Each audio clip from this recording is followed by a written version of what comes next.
Okay. Hello, everyone.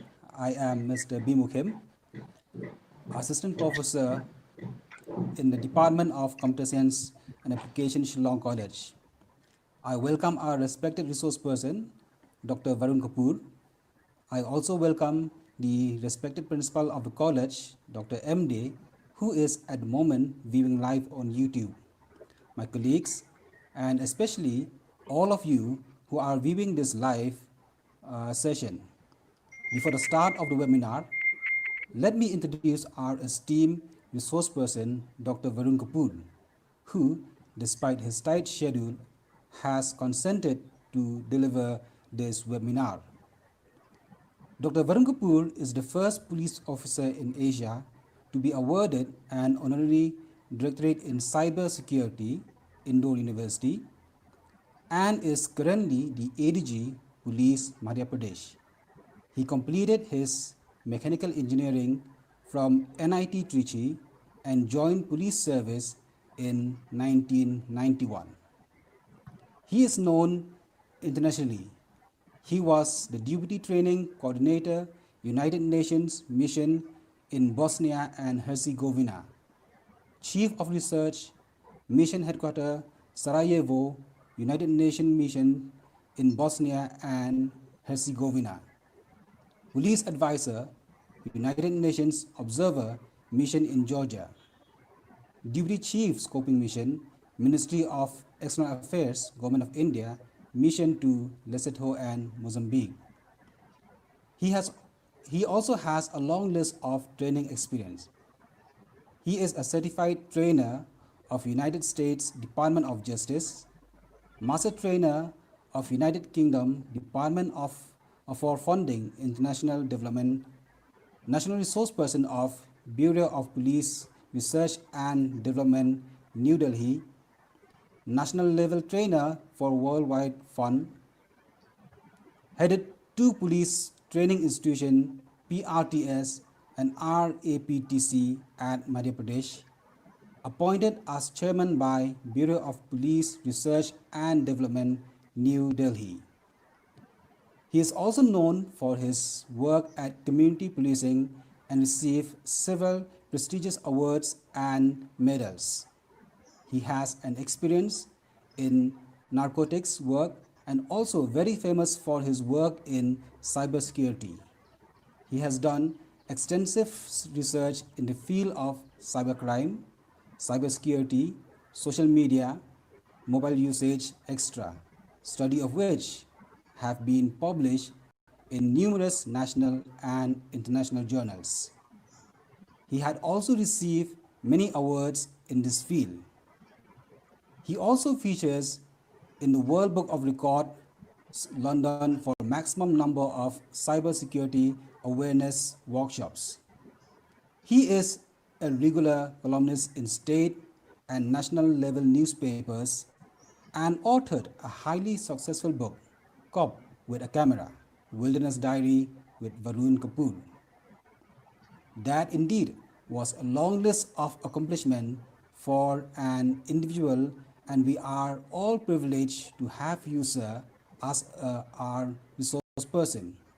And before I request sir to take over the session, I would like to inform the viewers to feel free to post your comments on the topic at any point in the session, either from here or through the WhatsApp group. So I hand over this session to sir. Thank you. So good afternoon to everyone. I hope you can hear me well. And after this introduction about me, which was rather a little inaudible to me, but anyway, must have given a long introduction. That's fine. Thank you so much for introducing me to all of you and your students.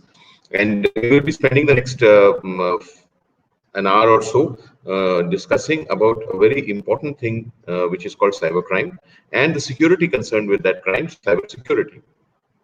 As you must have seen from my introduction part, that I have worked as a police officer all over the world. I have worked in 5 continents as a police officer. I have not gone there just to roam around. I have worked there as a police officer in 5 continents: Africa, Europe, North America, Central Asia, and South Asia, our area, of course. So I have worked in 5 continents as a police officer. I have seen crime all over the world. I have dealt with every type of crime all over the world. So after that, I can tell you there are major threat today to public security. If the major threats we try to identify, in the top 1 or 2 will be cybercrime. It's a threat today, one of the major threats, and in the times to come, it is going to be even more of a major threat. So we are going to talk about that, which is today a major threat, one of the top few threats, top 1 or 2, I would say, to public security, and that is cybercrime, cybersecurity. That is why it is so important. See, in today's time, in traditional crime, today's lockdown times, today COVID times, when we are all stay at home, that is our slogan for all of us. We are all staying at home, fighting a pandemic, trying to save ourselves from a sickness, from an illness.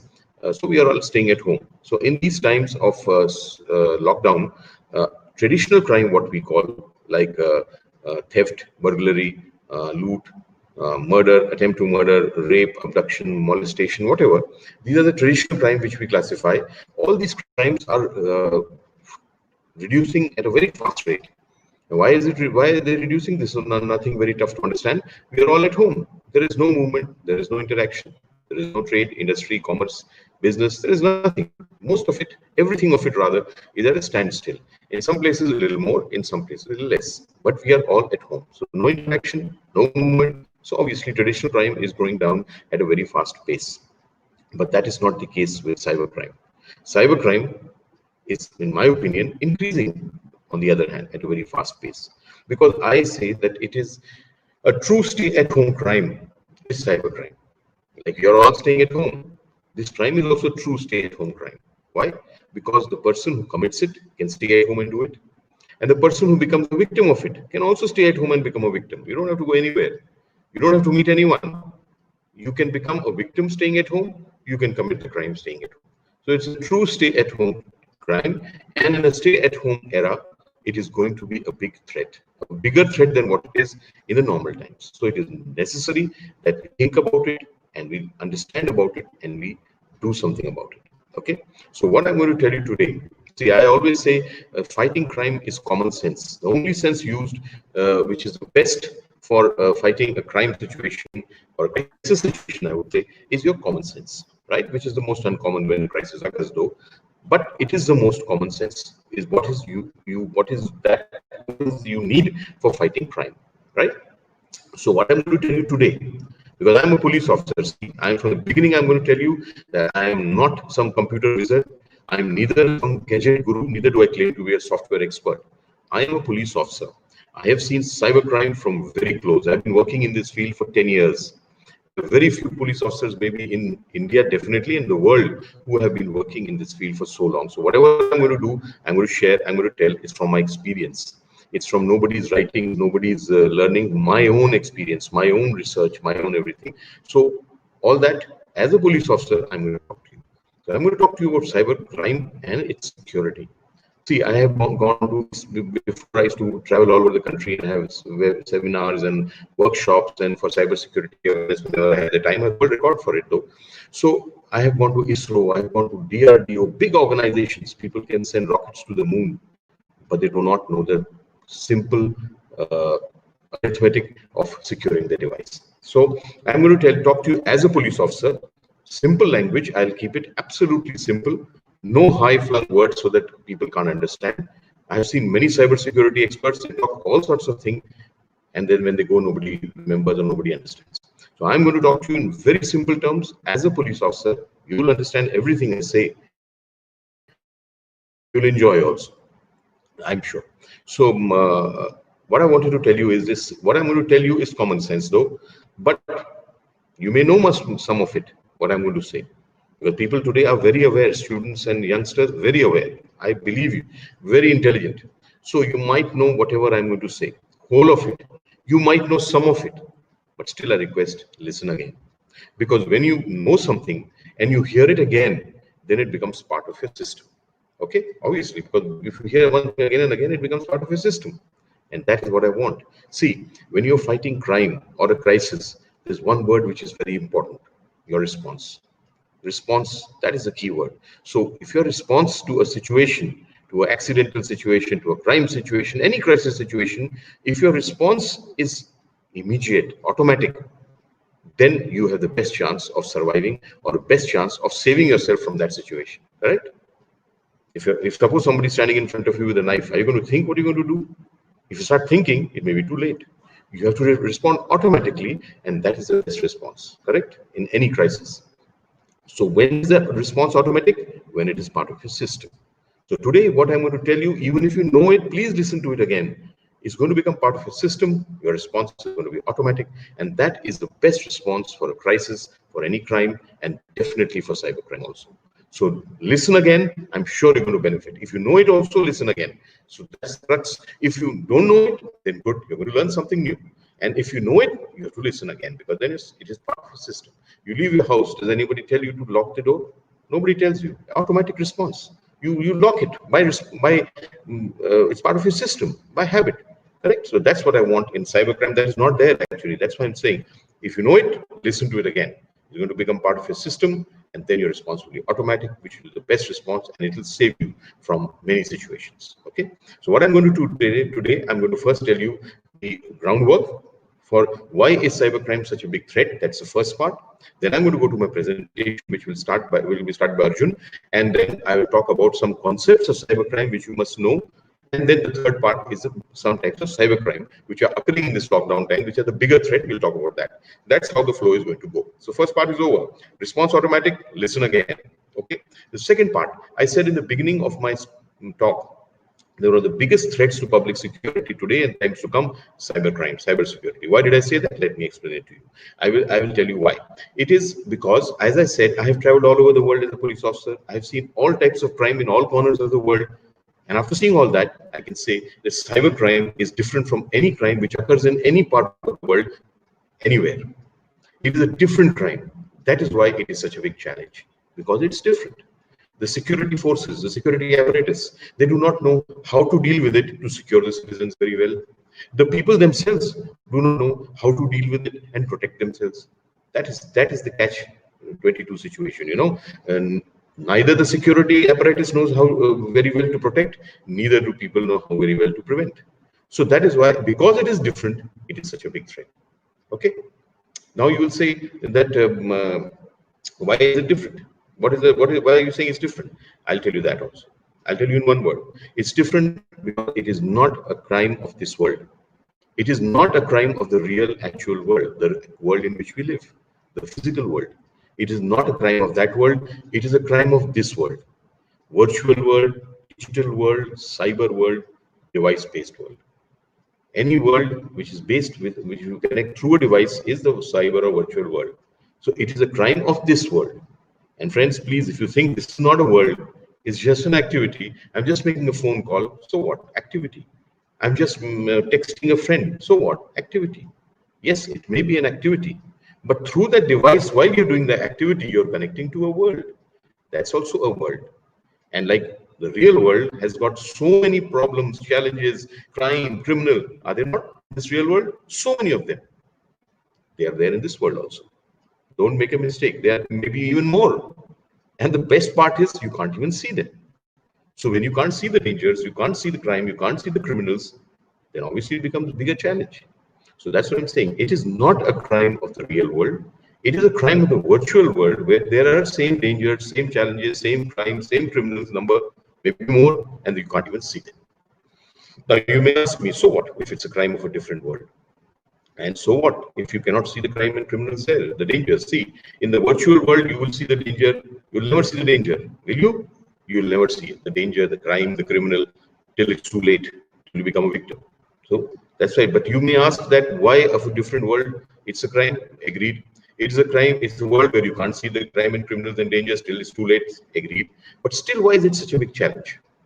For that also, I have one word for an answer. Just listen carefully.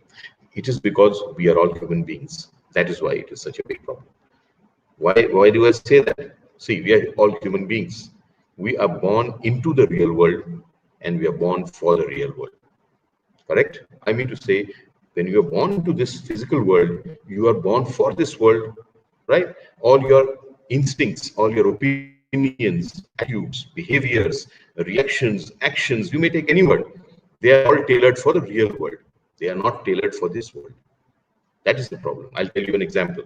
You're a human being, this instinct you will have. All of us will have. There is no doubt. You cannot prevent it. You will have that instinct. What is that instinct? What you see is what you believe. That's one of the instincts. What you see, you will believe it. Why? Because you have seen it. Because you have heard it. Once you see something or hear something, you believe it, and then on basis of that, you form an opinion. You take action. You build an attitude or behavior, whatever, basis of what you see or hear, because that is what you believe. Real world. But suppose you start putting this instinct in this world because you don't believe it's a different world. You believe it's just an activity. Then what? Will you be making a mistake sometime? You will. Because in this world, many things which can be shown to you can be made to can be made to hear something. Everything is not the truth. Because just because you've seen it, it's not the truth. But this world, that's why it's different. Just one thing. You tell me any cybercrime which has occurred with anybody. I will take you back to one point when that person believed what he saw or believed what he heard and then made a mistake and then became victim of crime. Believed what she saw means believed what she was shown actually. But she believed it because she thought she had seen it. And she made an action, reaction, or whatever opinion or behavior, and then made a mistake. So the basis of cybercrime is this problem. You believe what you see, you believe what you hear because you're a human. That's your reaction. That is your basic instinct. So there are many things like that. That's why I said, first of all, this is a different world. It has got equal number of crime, criminals, difficulties, challenges as the real world, maybe more. You can't even see them this very late, and it needs a different mindset. If you don't change your mindset and do activities in this virtual world, sooner or later you're going to make a mistake, and that mistake may cost you. You may become a victim of a horrendous crime. So be careful, change your mindset, and then exist in the virtual world. You will be much safer, which people are not being able to do. Okay, this is second. I wanted to tell you the base. The third base, which I would like to clarify to set the stage for the rest of the talk. Who is responsible for your security in the virtual world? Who is responsible? In the real world, actual world, who's responsible? You yourself are responsible. In this real world, you take measures for your security, don't you? The whole day you do. Locking the doors, seeing left and right when you cross the road, not going into dark alleys when you go into the city. What are those? They are security measures. So you take so many of them the whole day. Does anybody have to tell you? Lock the door? Automatically. Correct? So you do so many things to secure yourself. Your family does for you. Your society does for you. Your police does for you. Your government does for you. Everyone is trying to keep you and me secure in the real world. You yourself are trying, doing so many things even without thinking. But do you think the crime is finished? No. Everything is peaceful. All criminals over? No. There is still crime in the real world in spite of all these systems and all these people, including you, trying to make it secure. Correct? Now let's talk about virtual world. Who is responsible or who can make you secure in the virtual world? Think about it. I always say cybercrime is a crime between a person and his device. It's a crime between you and your device. Who can come between you and your device? Any system? Any person to secure you? Just think. I'll give one or two examples to clarify it. Facebook. I do Facebook. Many of you must be also doing Facebook. Correct? Anybody can make a profile account in Facebook. Correct? If suppose I make an account or a profile of a 16-year-old girl, can anyone stop me? No. Is there any authentication verification? At present, no. So suppose I make an account of a profile of a 16-year-old girl and I send you a friend request. What will you see in front of you? A 16-year-old girl's profile. And a first instinct, human being, we believe what we see, unless we are specially trained. Correct? So we may, by mistake, because you can't see me, you can only see a 16-year-old girl. So by mistake, you might press the accept button. But what I'm trying to say is, who presses that I accept button of the friend request? The person himself or herself. I don't come there to threaten or to force that you don't press the button. I don't. You do it yourself. Another example, you get a phone call. It's called a debit card or a credit card fraud.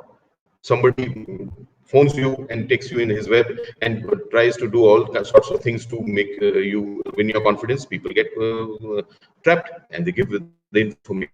Who gives the information? Again, the person, the victim himself, nobody else, right? Another example, suppose I want to control your device. I have to send you a virus. Suppose I send you some file, some video, some audio. You say, this is a virus, download it. You will never download it, will you? No. But so then I will send you something which you will download. Along with it, you download my virus. So you get that thing, but by mistake again, you press the download button. What I want to say is, who presses the button? The victim herself or himself. So it is a crime between you and your device. Do you think anybody, one person, knowledgeable person in cybersecurity, can sit with the crores of people who use the virtual world around the world 24 hours a day and prevent them from doing these things? Don't talk to a stranger, put down the phone, don't press the download button, don't accept the friend request. Can one person who is knowledgeable sit with everyone, crores? No. Is there any system which can come between you and your device and prevent you from doing all these things? No. So there is no device, there is no system, and there is no person who can protect you in the virtual world, except you. You can protect yourself only. So cybersecurity, if you want to be secure in the cyber world, it is you who has to make all the effort. There is nobody, no system, and there is no person at present who can secure you except you yourself. So when that is the case, then when will you secure yourself? When you know about it, right? Only when you know, then only you will do, correct? But as I said in the beginning, you must be knowing many things. It's common sense, but still we don't do. So you must know, and then you must do. That is awareness. Knowing is knowledge, information, and then doing along with that knowing, that is awareness. That is why I always say the key to cybersecurity is awareness. You should be aware. So today you got a chance. As I said, you must be knowing many things. But hear it again. Your response has to be automatic. The best response. Different world, number of criminals, number of crime. You can't see them. You need a different mindset. Don't go with this mindset which you have. That what you see is what you believe. Don't do it. And third, nobody can secure you in the virtual world except you yourself. So know about it, understand, internalize, automatic response, and do it. Do something. And do it every time. The last thing, not sometimes. Correct? I always say security is a habit. It's not a choice. Huh? It has to be done every time. You can't do it sometime. Like, so see, today I'll give a talk. At the end of the talk, I'll talk about so many things about security features. Suppose one thing strikes you that, okay, from today, I will not accept friend requests from an unknown person. Suppose that. Correct? Now, you have to do it every time. Not that sometimes you accept, sometimes you don't accept. If you do like this, that is as good as no security. Sometimes you go out of the house, you lock it, sometimes you don't. Then you see what happens when you don't. So you do it every time. So today, that's what I'm requesting you. Hear properly, internalize, automatic response, all those things. Know, do every time. That you must also clearly understand and follow. So this was the groundwork, why cybersecurity is such a big threat and what you have to do about it. Nobody else can do, only you can do. So please start doing it from today. And from this beginning, now I'll start my presentation. Can you put it on? And then I will go to some concepts of cybersecurity before we go into the crime. Arjun, can you start the presentation?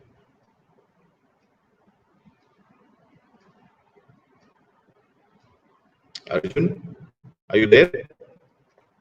Yeah. Okay. So this is started. This is my name of the my initiative. As I said, I've been doing it for 7-8 years. I have the world record for it also.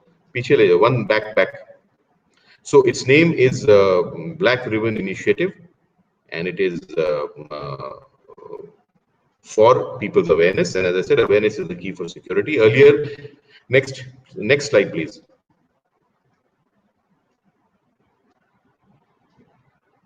It is basically, I used to go to places, do seminars and workshops. As I told you, I go all over the country, and I had 4 parts to it: schools, colleges, institutions, and for general public organizations. Now I've added another campaign to it, the Sampark campaign, that is through webinar. So I've been doing it for the last 1 or 2 months, very successful. I've had all over India reach, and I've even come on the Namo app, so we have done all over the country. It is a very good, powerful way of reaching and sending a message. See, I was never posted in cybercrime.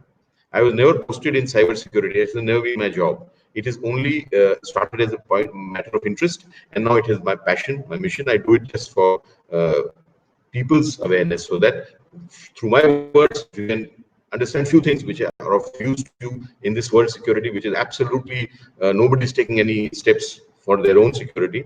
So I feel I have contributed a lot to people's wellness. Okay, next please. So today we are together for this webinar, cybercrime awareness for internet users, and especially in these lockdown times. Next. Yeah, wait. Now, first, I'd like to tell you what is cyberspace. You must understand it. You must be knowing it. What is virtual world, digital world, cyberspace? They are the same thing. Different names, things the same. No difference between cyber world, virtual world, digital world. You know that. Suppose I ask you, see, you must understand what this is, then you can understand better the security of this thing. Okay. So, what if I ask you definition? Tell me the definition of a cyberspace or cyber world. Maybe you will not be able to tell me. Even I don't know any definition like that, and even if there is, it must be something very long, and it is of no use to us. So we'll do like this. First, we'll identify what we do in this space. Once you know the use, then you take it together. That is a virtual world, and then we'll talk about its security. So 1 minute. According to me, there are 5 main uses of the virtual world. You can have small uses or many. Once you group them somewhere, they will fit in these 5. So the first use, press 2 more times, please. Yeah, wait. This is information is the biggest use of the cyber world. Information. That is, if the cyber world's biggest use today is information. And friends, tell me, which age are we living in? What is today's age called? Like we had an agricultural age, industrial age. Today's age is information age. Suchna ka yug. Information age. Information revolution was there in the 90s, early 2000s. That is over. Now all of us are living in the age which is called the information age. So if the name is information, then what is the biggest power in today's age? Information. Information is the biggest power today. The more you have it, better for you. The more smartly you use it, best for you. So keeping information maximum and using information smartly is the way for everything today. You will be successful, you will be secure, you will be happy, sukhi. Everything will come from information and its use. There was one writer. He is not an American writer, he was an American economist. In the late 70s, early 80s, 40 years back, that person had got the Nobel Prize for economics. Why? Because he had written a book. That book was called The Future Shock. In that book, he had coined a phrase 40 years back. He had said, information is power. At that time, I'm sure all the other people must be laughing at him and saying, what is he talking? Money power is there, muscle power is there, energy power is there. What is this information power? What is information is power? They must be laughing at him. But what he said 40 years back, what he prophesied rather, has come true today.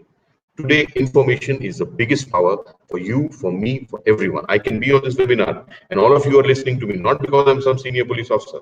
It's because in this field, I have more information than you. It is good for you to listen. If any of you have more information than me and you approach me, I cannot say this, that, oh, what will you tell me? I've got 10 years in this field. Huh? Are you going to teach me? If I say this, I'm going to harm myself. So information age, biggest power is information. For you, for me, for everyone. Now, in such an age where information is the biggest power for everyone, what is the biggest power for a criminal of this age, the cyber criminal? What is that? Information. For him also, or her also, information is the biggest power. Whose information? You got it again, your information. More information about you, if it reaches the criminal, the more successful he or she will be to attack you to commit a crime and be successful. The more. I'll give you an example. My own, Varun Kapoor, Indian Police Service. 2 information, my name, my job. If this reaches some wrong hand, I'm just giving estimates, there's no some research. Estimate figures say 5% he may be successful to commit crime on me with these 2 bits of information. Now suppose he comes to know my phone number. Third, big information. Name, job, phone number. Now his success rate may become 15%. Now on top of it, if he comes to know that I am very interested, I am so-called cyber security expert, 4th information, his success rate might become 25%. On top of it, suppose he comes to know I'm a very keen wildlife photographer. Fifth information, that's my hobby. My name, my job, my number, my expertise, my hobby. Fifth information, the success rate becomes even higher. That's how it goes. More the information, more the success on attacking and committing crime. Correct? Now you tell me, please, who gives them this information, which becomes basis of crime on you yourself? You got it again, you yourself. We ourselves give information about us so that we become victim of crime. All the time we are leaking information, what we post, what we write, what we share, who we share with, how much we share with, we never bother. We just keep doing it all the time, and it keeps reaching the wrong hand, and then we are the targets of crime. And then we feel very bad.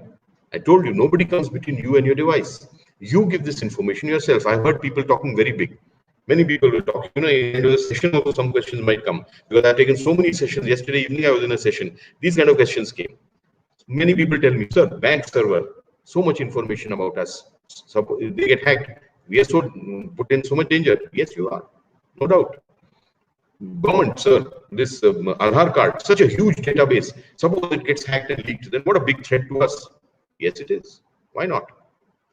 But I would like to tell you one thing. All these entities, maybe a bank, maybe the government, maybe anybody, if they collect information about you, do it with a purpose. They don't do it for fun, to harm you. They do it for a purpose. Generally, very good purpose for you. So when they collect information, it is for a purpose. And then they make their best efforts to secure that information. Don't worry about it. They try their best. They put the best systems in place for securing your information which they've collected for a purpose. After that also there are some breaches. I'm not saying they're not. There may be some breaches after their best efforts and best systems. There are. Okay, let them do their job. They're trying their best. They will improve their system. They will do even better. Okay, that's their job. Okay, you do your job. Because I have told you, the biggest source of information which results to crime on you is you yourself. We are not doing anything about that, right? We are talking about governments and banks and corporations. Don't bother about them. Let them do their job. They will do a good job. If there is a problem, they'll fix it. You fix your problem. That we never think. Okay? Nobody is going to fix it for you except you yourself. I told you, between you and your device. Take it back, please. So I will tell you this again. I always say information security is the base of cybersecurity. Information is your information.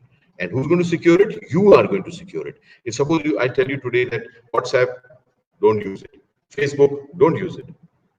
That's good. If you don't use it, that's the best. You will be much more secure, definitely. But is that good advice? That's no advice, because you're not going to do it.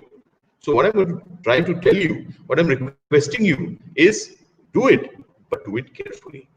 Think what you're doing. You cannot keep leaking information like this. Just think how much to share, who to share with, when to share, whether to share or not to share. You must think. You must take steps from today to secure your own information, because nobody else is going to do it for you, and that is the basis of cybercrime on you. Okay, be careful. Your own information, you have got to save it yourself. First thing. Second thing about this, over 2 trillion searches on Google every year, right? That's what is written. Today's age is information age, right? I told you, which is the biggest power? Information. Which is the biggest source of information? Google. So which is the biggest power today? Google. A is equal to B, B is equal to C, so A is equal to C. We learn it in kindergarten. Simple mathematical formula, correct? Biggest power today are these database companies. Google, Facebook, WhatsApp, what have you, so many of them. They are the biggest corporations in today's time. Billions of dollars is their worth.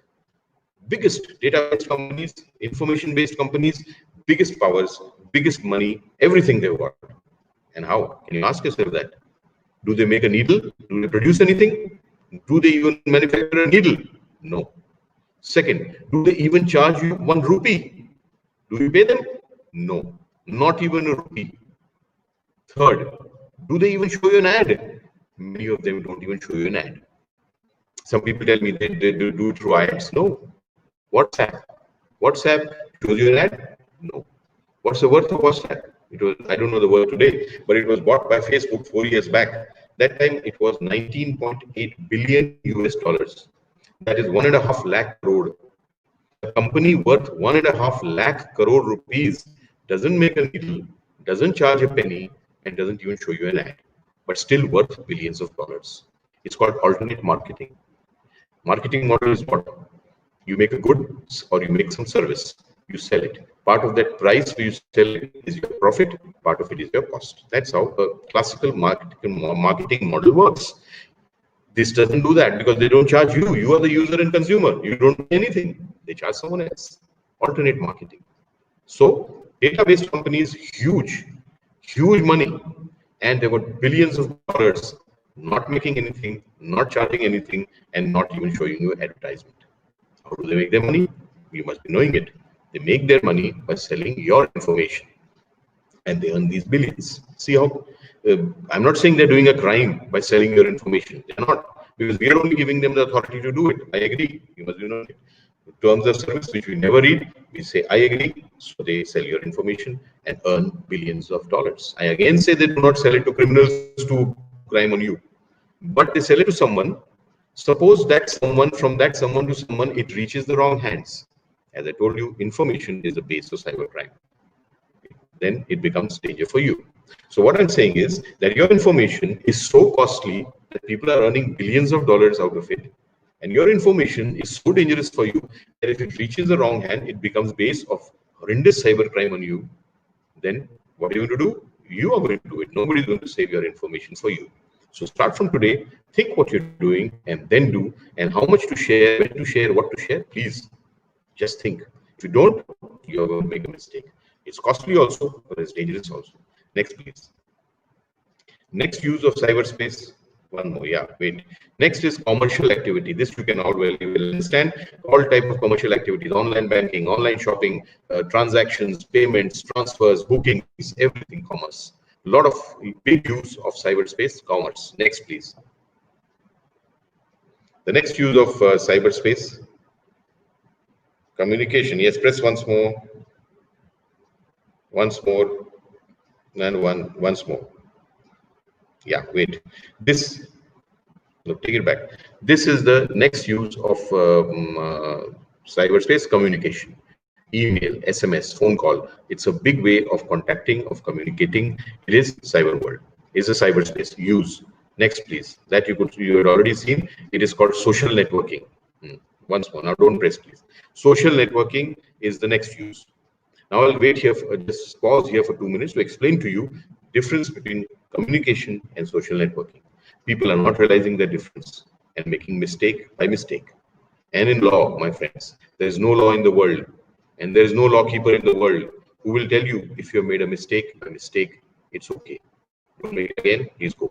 If you make a mistake by mistake and it is against the law of the land, then it is still a mistake and you will be punished. So cybercrime is a double-edged weapon. I have seen it. In the real world, if you make a mistake, you might end up being a victim of crime. In cyber world, if you make a mistake, you might very well end up being a victim of crime, but you might very well end up being an offender or a criminal yourself. And you have made that mistake by mistake. But it's still a mistake, as I said. So why is it happening? First of all, people don't know the law. It's against the law, I said. So you should know the cyber law of the country. It's called IT Act, Information Technology Act. Either you know what it is, learn about this in IT Act so that you don't make a mistake by mistake.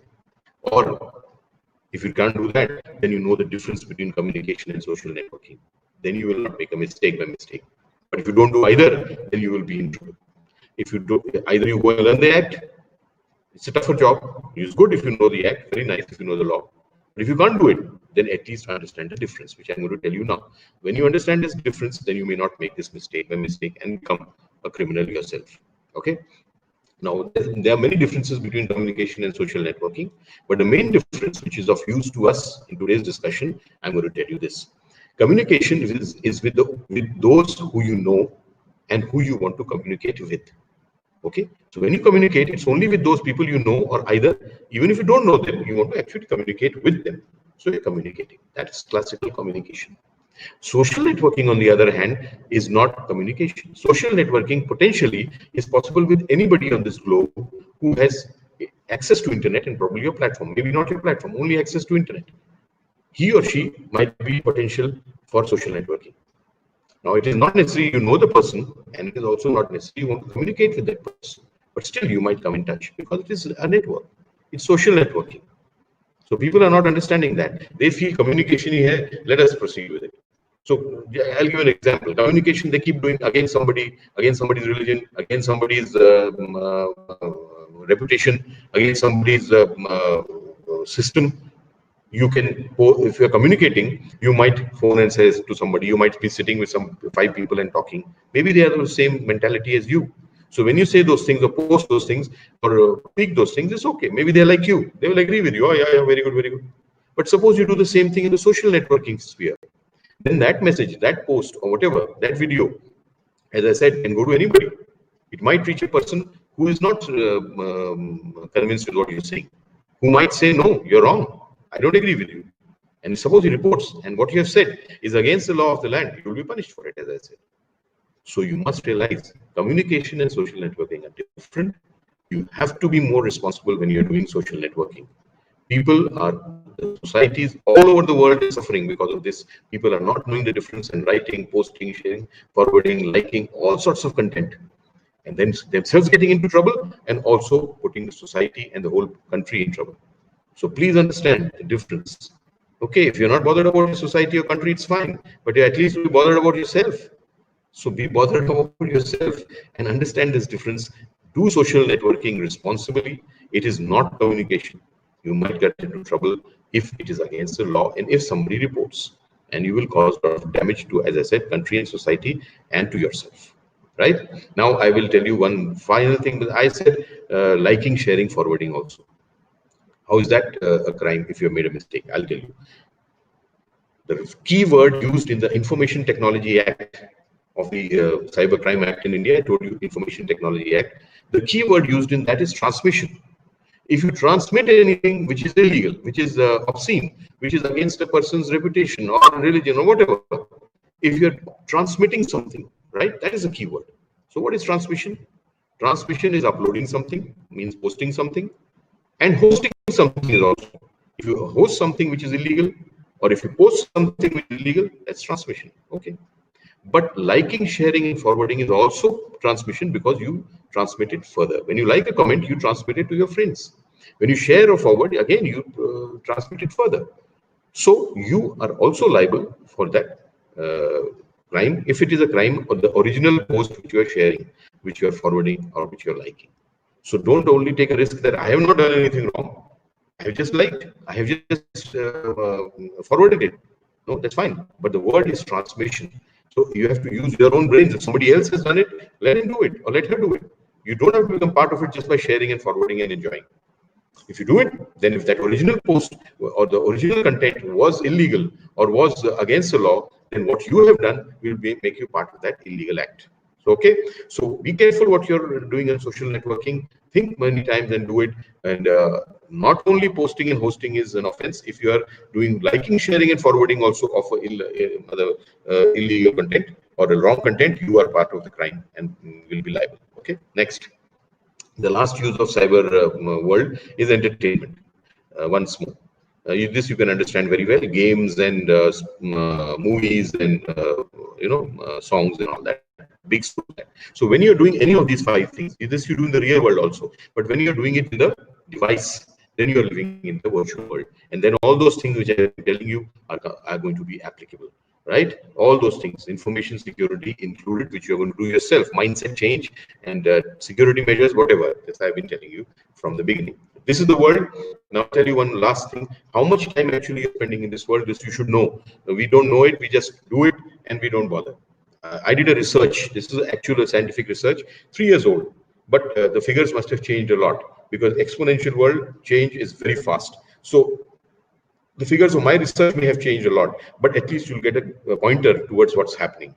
I did a research years back in the city where I'm posted today. I'm still there today, Indore, where I tried to find out the school students, 10th, 11th, 12th, and the college students, how much time in a day they spend in the virtual world, 1 day's time. What figures I got 3 years back was this. High school students, 22% of the time of 1 day they spend in the virtual world, and college students, 29.8, nearly 30%. So that 30% may have gone up to 50% maybe. I have no doubt because the world is changing, I told you. And may have gone up even more in today's lockdown time because you have nothing else to do. But still, half your life you are spending in the virtual world, knowingly or unknowingly. But see what you're doing for security. Maybe nothing. So you better do it soon, and better do it now, and better start thinking, and better start doing. Otherwise, when you're insecure, then you're open to any type of attack. That is why cybercrime is increasing at such a rapid rate. Next, please. Now we go to the next concept. This is cybercrime. What is cybercrime? Can you take it back one? See, when this is important to know, because it is a you must know the definition before you go into the understand the concept of the crime. Again, many definitions of cybercrime. We will stick to the definition which is given in our law. Our law, IT Act, as I told you. IT Act came in the year 2000. What did the IT Act in 2000 say about cybercrime? Next. It said that cybercrime is a crime committed using a computer. This was found to be insufficient. So when the Cybercrime Act was amended in 2008, and next, it said cybercrime is a crime committed using an electronic device. So now today, if the definition you ask, it is a crime committed using an electronic device. Now, if I go into the difference between the two, it's going to take a long time. I can do that, but I don't want to. So, but I'll just say this to you, that every computer is an electronic device, but every electronic device is not a computer. So electronic device is a larger family, and part of it is computers. So they have expanded the definition. That's all they have done. The important thing to note in this is that if you think that cybercrime means only mobile phone, cybercrime means only internet, cybercrime means only laptop and computer desktop, then you're wrong. It is not only this. Main cybercrime is occurring through this only internet, mobile, and computer. But it is not only this. Cybercrime can be committed on you with any electronic device. Why? Because it can be programmed. Any device which can be programmed, which is electronic in nature, can be used to commit cybercrime on you. There was a case registered in Bhopal, which is the capital of Madhya Pradesh, where cyber cell is located. A case was registered around, I think, 2 years back, in which one dealer of Whirlpool company, Whirlpool makes washing machines. So he was using his washing machines to commit crime on his customers.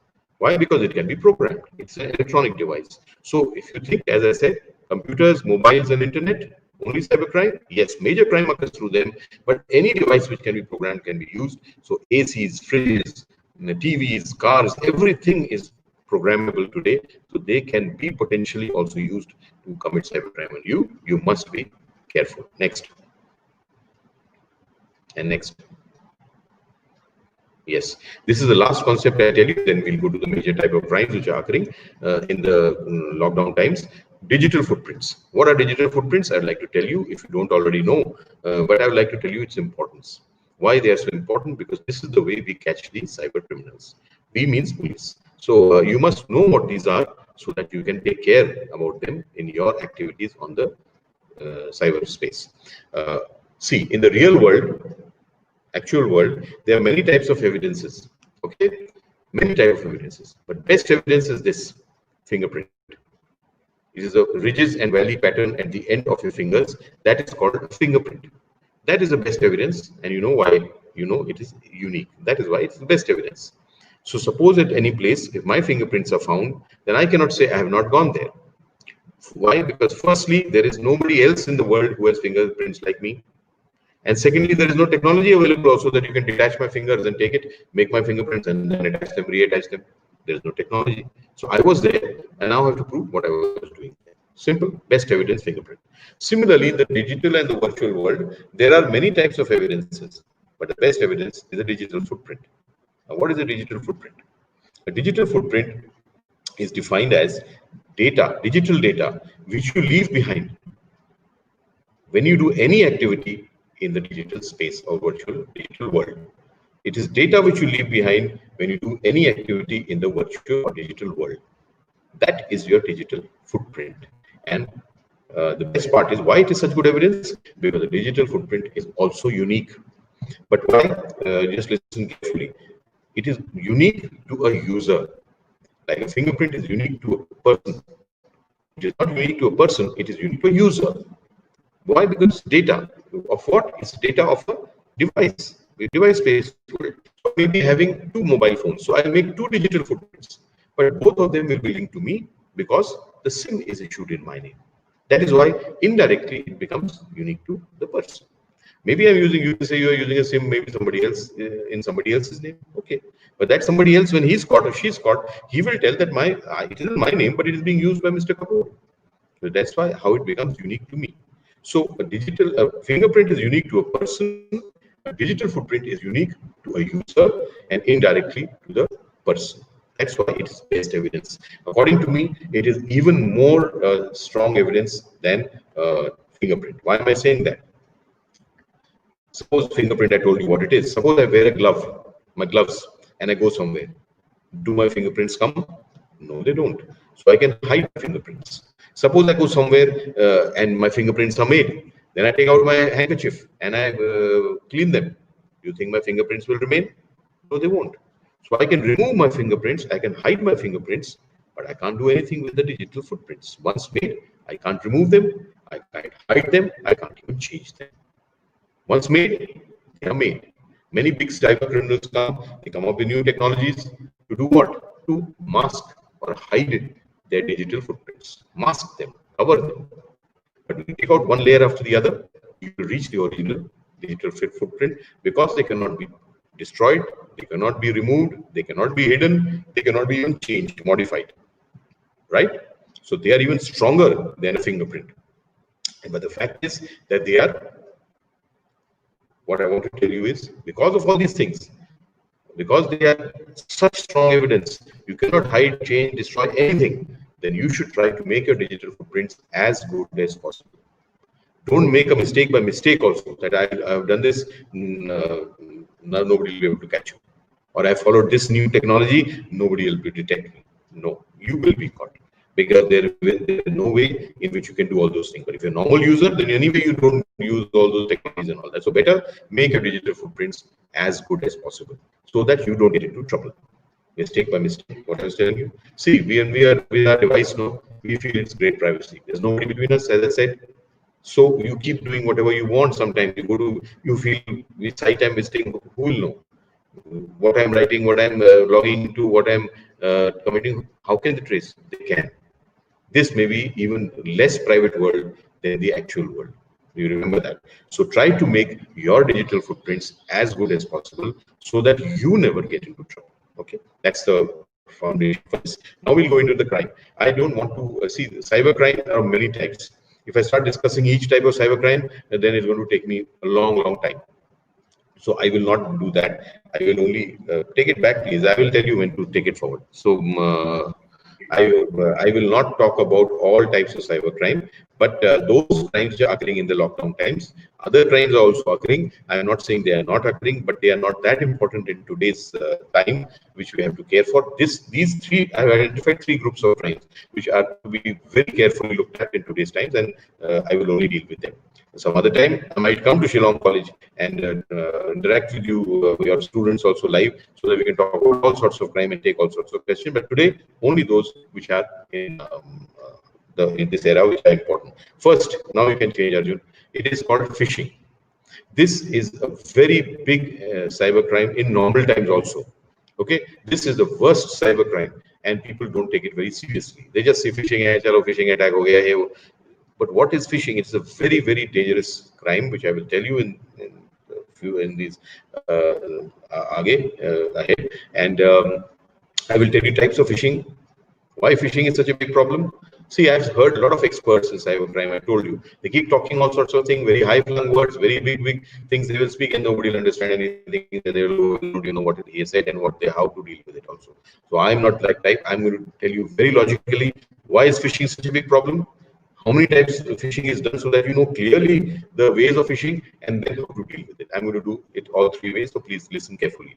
Phishing is a very insidious crime. You feel it is nothing, you cannot see anything, and the effects are devastating. And it is used for many things. So phishing is what I'm trying to explain. First, phishing comes from the English word fishing with an F. You understand what it is? Obviously, it is catching a fish. So the fisherman goes to a pond or a lake or a river or the sea or wherever, and he throws a line with a hook and waits. Thousands of fish may pass from there, one gets caught, and the fisherman's work is done. He didn't want to catch the thousands anyway. That is the classical fishing. But instead of F, if you have PH, it becomes phishing. It becomes a cybercrime, which is As I said, very insidious, very dangerous. Concept is the same. One email, one SMS, one phone call, do it to thousands of people, then wait. Everyone is not going to get trapped. Few will. Your work, the criminals' work will be done. Okay. See, technology has given us great joy. For all normal citizens, technology has empowered us for many things. Technology has given us great comfort. You sit anywhere, phone anyone. You sit anywhere, transfer any money. You sit anywhere, book any hotel. You can do so many things with technology. It has made life so easy for you and me. It has made life so empowered for us. Technology is done all that. But technology is accessible to everyone. It is even accessible to a criminal, the cyber criminal. So technology has empowered even a cyber criminal, and it has given all facilities and all comfortable life even to a cyber criminal. You must remember that, because access is to everyone. Nobody can stop access to a cyber criminal good to technology its use. You can't. So even they have access, and even their life and their work has become so much simplified with the technology, right? See, phishing in the real world, in the actual world, is a variant of a crime called cheating. Cheating somebody, that is phishing. So cheating, how was it done in real world? One criminal goes to another person, tries to trap him, tries to take him in confidence, tries to take him in his web of deceit. Takes so much time, so much effort, right? Then he may succeed, he may not succeed. Then he has to go to the other person one at a time. Waste of time, so much energy, so much, and then success not guaranteed. And then you try with that, and then danger. You might get caught at the scene of crime. You might get thrashed, beaten. Danger is also there. So many things are there in the real world cheating. Now the digital world cheating, that is phishing. So simple. Sit at home, send email to thousands of people. Send the same phishing SMS to thousands. Then wait, as I told you. So you don't have to go anywhere. So there is no energy used. There is no so much time spent, because you can attack thousands of people together, and then you may not even get caught. Definitely not on the scene of crime. So the danger is also not there. So many advantages. That is why it is such a big crime, and it is growing, and because it has so many types. Okay, so you have to understand it properly, and then understand how to deal with it properly. So I'll give you the scales. If you say if you get phishing is not a big problem, so I'll give you the scale. See how it works. Then you will understand it and understand the threat I told you. See the profits. There is one phishing kit which is available in the black market, which costs $65. What does that phishing kit do? It sends your phishing email, which you make, to 5 lakh random email IDs. It will send your phishing email. What is a phishing email? Basically, it will scare the person to do something, or it will induce the person to do something, either large greed or scare, fright. So that is what the phishing email will be all about. Then it will send that phishing email which you have created to 5 lakh random email IDs. How much does it cost? $65. Okay. Now Cisco is a company of US. They did a research a few years back to find out how successful is an email-based phishing attack. What is the success rate? So in their research, what they found was that if you send 1 million phishing emails, or what is 1 million? 10 lakh. 10 lakh phishing emails, if you send randomly, how many people get trapped? 8. Only 8 out of a million. So then you will say, oh my God, what is this? Only 8? What is this? It is horrible. But see the scales I'm telling you before. 8 people get trapped in that phishing attack, and how much does each person lose? At an average $2,000. Okay, now let's calculate. If you need one phishing kit to send 5 lakh emails, how many do you need for 10 lakh? 2 phishing kits. How much is one? $65. So how much are two? $130. So what is the investment or the cost for the criminal? $130. Doesn't go anywhere, no effort, and no other energy, nothing, sitting at home. $130 you spend, you trap 8 people. Got it? Now each loses $8,000. Now how much is the profit? 8 into 2,000, $16,000 that criminal is making. What is his investment? 130. What is his return? 16,000. What is his profit percentage? 12,000%. Good business? Yes, it is. Of course. And what do? Sit at home. And no danger and no problem. So the scales are very big, my friend. It is not that small. 36 billion emails are sent annually all around the globe, and many of them are phishing emails. Now you can keep calculating and finding out what is the amount of money these people are making only through phishing by email. There are so many other ways. Okay, so we'll do it with this. Now I will tell you how many types of phishing attacks are there.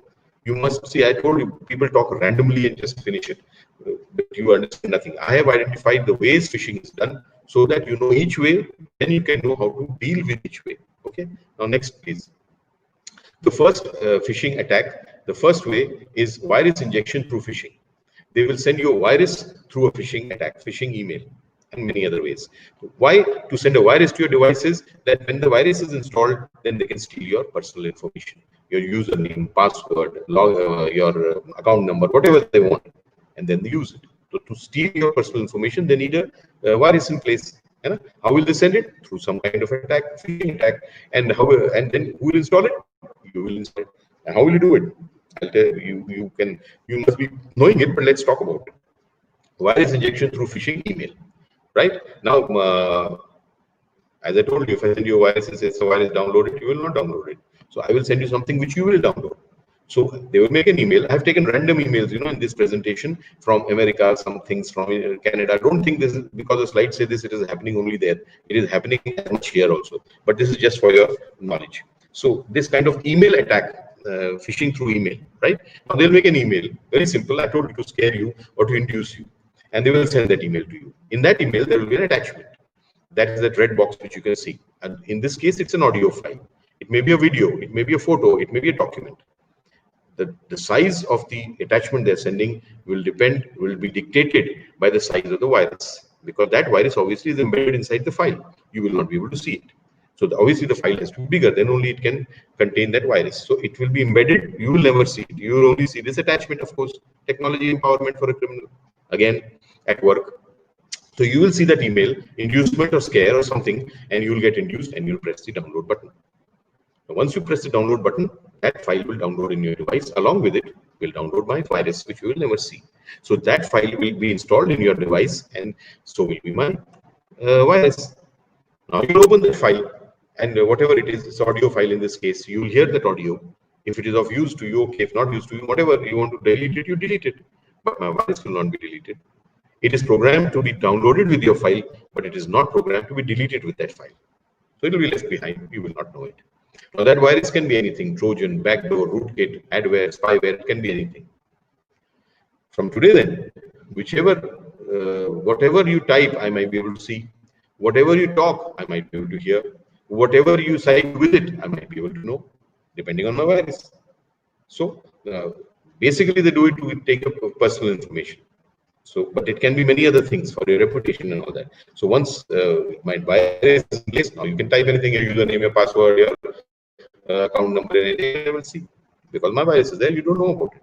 Okay. So virus injection can be done through emails. Next. It can be also done through an SMS, right? An SMS you get. See this important upgrade on your mobile account. And what is written below? Failure to comply might lead to suspension. Scare. What is that? What you have to do? Nothing much. You just have to click the link, go to your mobile account, to your mobile server site, and do some upgrade. That's it. You feel okay. So what? You will press that link. As soon as you press it, one site will download. Means the site will open. Obviously, it will download in your device. Along with it will be a virus. And it will do the same thing as it did earlier. Data theft. Next, it can also be done obviously through a malware post in a social media. Malware is virus, you know that. Malware is malicious software. Mal and ware, malware. It's a virus. So I can create a file, a video, audio, whatever, make a post, you will download it and download my virus. It's a simple thing. Suppose, that's why I said information based. You are all from Shillong College. Suppose I get your phone numbers. I know all of you belong to Shillong College and I know your number. Now I want to send a virus, I'll make a video. And video will be very simple. Corruption in Shillong College, anything which will attract you, make you inquisitive. Suppose I make a video with that title below. Watch for the corruption going on in Shillong College and send it to all of you and your students. Will you click it once? Will you see it? I guarantee you will see it. From today, maybe you will not. You'll think that's what I want. But from before, you would. And you would definitely click it once. You would see whatever it is. Maybe it was all nonsense, because it could be. You would delete it. But my virus would be in place, okay, for my work. So it can be done very well through this also. Next, please.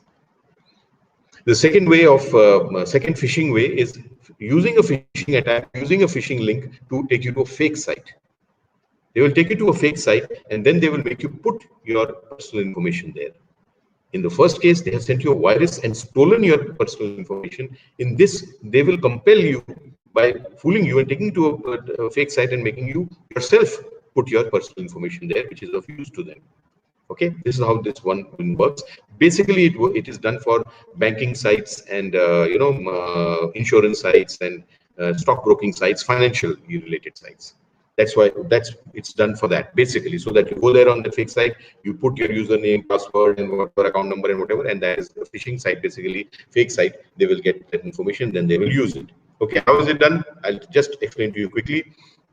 This is an email somebody receives. Suppose it is written FTC refund. FTC is Federal Trade Commission. It's an American body, and it is basically people who traders. They must register with this commission. Then they pay some taxes and they get some refunds or whatever. Some like our income tax department, something like that.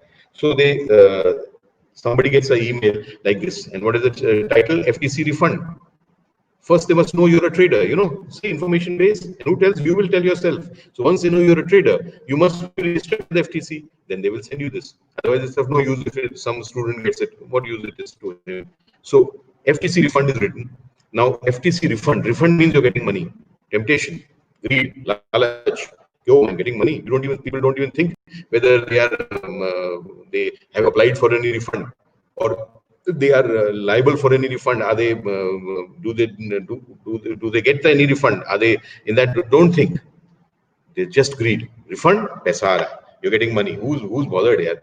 Money coming is a good thing wherever it comes from. Who's interested? They know that. That's how they tempt you, right? So they will write FTC refund. The person will get tempted. Oh my God, money, good. Don't even think that I don't even deserve it, maybe.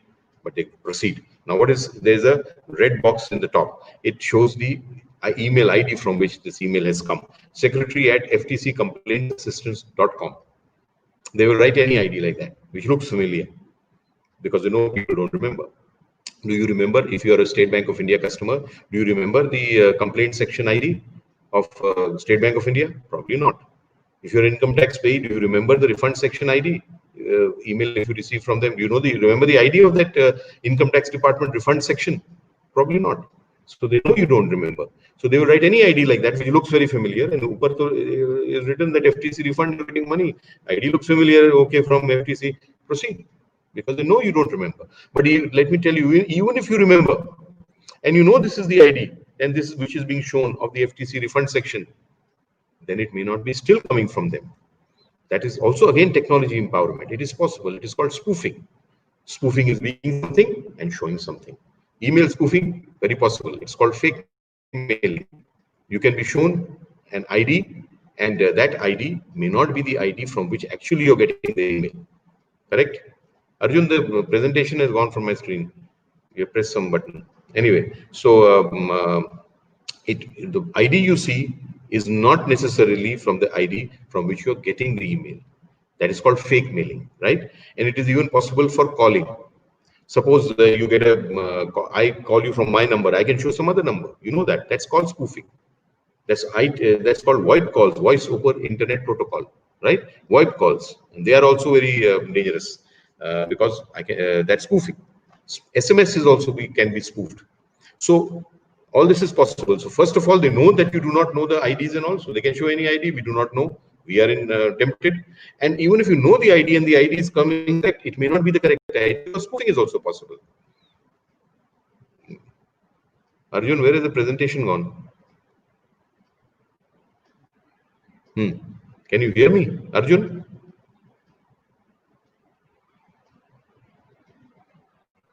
Is he there? Arjun is not there.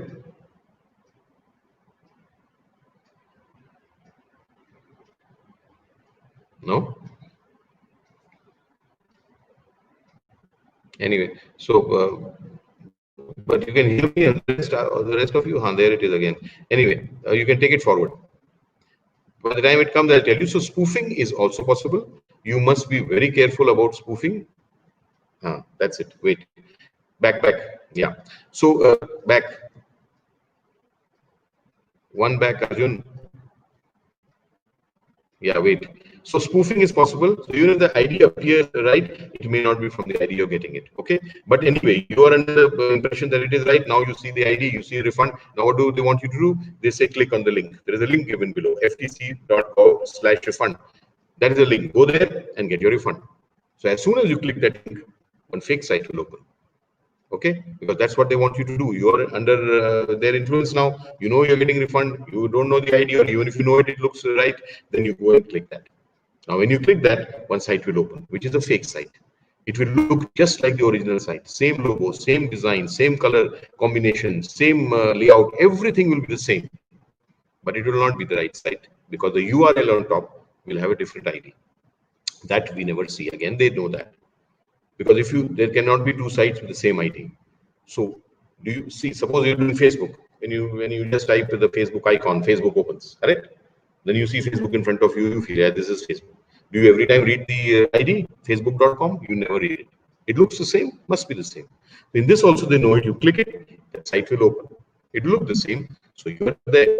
Now what do they want? They want your personal information. So that you will feed your username, your account number or whatever, and your password and all that, you'll put all that. And then you'll go somewhere, because it's a phishing site, there will be something which is saying refund and all. You press that button and you feel, oh my God, I got my refund. Oh, good money. But you don't know, you have not got any refund. They are going to take out all your funds because they've got your information about your banks, about your commission accounts, everything. So that's how it is done. Very simple and very easy to do. And you cannot even know what's happening till it's too late. Remember one thing: when you press, if you take your mouse in this kind of email, if you get, and there's a link, if you take your mouse and put it on that link, then below that light blue box you can see, that is the actual site address where you're going. What does it say? meruservela.ru.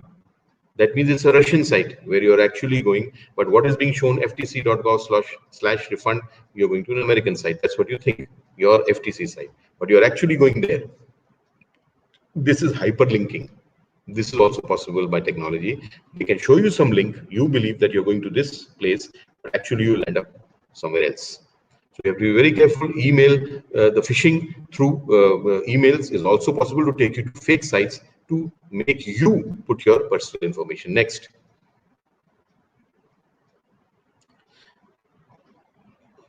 Next slide, please. Yeah. Also, it can be done through an SMS, like an email. Same thing in SMS. What is it? Your credit card has been temporarily suspended. Scare you. It has been suspended. You want to unlock it? Go to your account. Go there and unlock it. You feel it's just a routine message coming from a bank. Canada Trust is a bank. You press on it. One again, fake site will open. Again, you put your personal information. They'll get it. You think you have unlocked your card, but actually you have given them your personal information to use. Okay. So phishing, these two methods: phishing to inject virus into your device, and phishing to take to a fake site. These both methods, they get your personal information, and then they can transfer your money. They cannot get cash. They will transfer your money from your account either to a shopping site to buy some stuff, or to a mobile wallet to do some service charging, recharging mobile or whatever. So they can get some goods or service out of the money which they transfer from a bank. They do not get cash, but they can do that, right? This is two. The third, there's another way in which they can actually get money from you. The cash they can get in hand. Next, please. This is called phishing by temptation. Phishing by temptation means they attack you directly on basis of information they have about you. They will trap you, and then you will put money into their fake account so that they will withdraw cash. Yeah, this is also possible. I have written below social engineering in green. Social engineering means they will find out about you. What I told you, Varun Kapoor, IPS, cybercrime, all that. When they know all these things, then they will, the more they know, the better for them. Then they will attack you directly and take money from you, because you will get into their confidence and give money. I said, no, I'm right. I am cybercrime. I write about it and all also. I get emails saying that we are from US and company, this corporation, that organization. They will give a link. You can press this and see what we are all about. If you press that link ever, a beautiful fake site will open.